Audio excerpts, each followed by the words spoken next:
Hey everybody, I'm going to cover Divebombers and Hindu Pushups, but before I do, one other thing I'm going to mention as far as any of the push-ups go, and that is the incline or decline on the floor itself.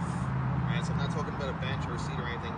If you notice, on the ground, I'm on a bit of a decline going this way, so if I keep walking this way, I'm going to go slightly downhill.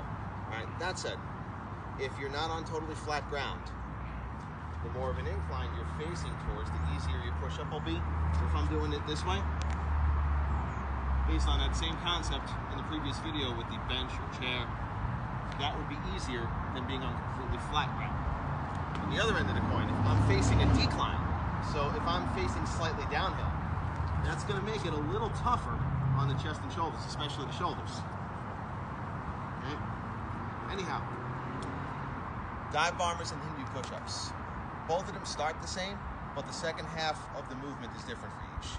So for either one, you're going to start with your hands about shoulder width apart or slightly wider. Your feet are going to be wider than your hands. Butts up in the air. All right. From here, you're kind of curved up or pointed up.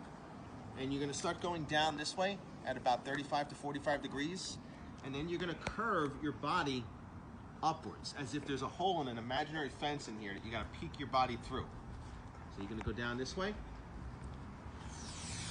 I'm coming real close to the ground, but I'm not actually landing on the ground.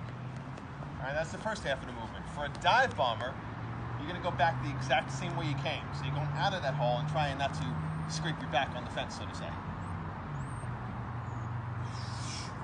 Just like that. Okay? For a Hindu push-up, you're going to go this way, and then from here you're going to just pull the abs up and bring yourself back to the start position. All right, there are a couple of different breath patterns for this. One way is, I'm going to use the dive bombers right now for an example visually, but it works for both. One way is breathe in this way, breathe out that way, and that's it. All right, so, and then breathe out. Another way is take a breath in, breathe out this way, take another breath in, and breathe out a second time on the way up. All right?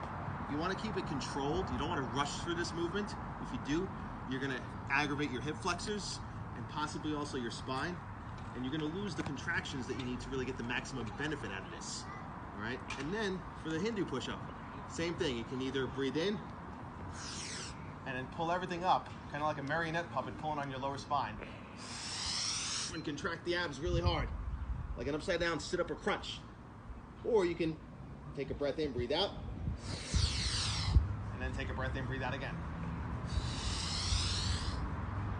With the dive bombers, it's a little more, you stop for a second, and then you come up. Hindu push-ups, you can stop for a sec, and then pull up, or you can make it smoother.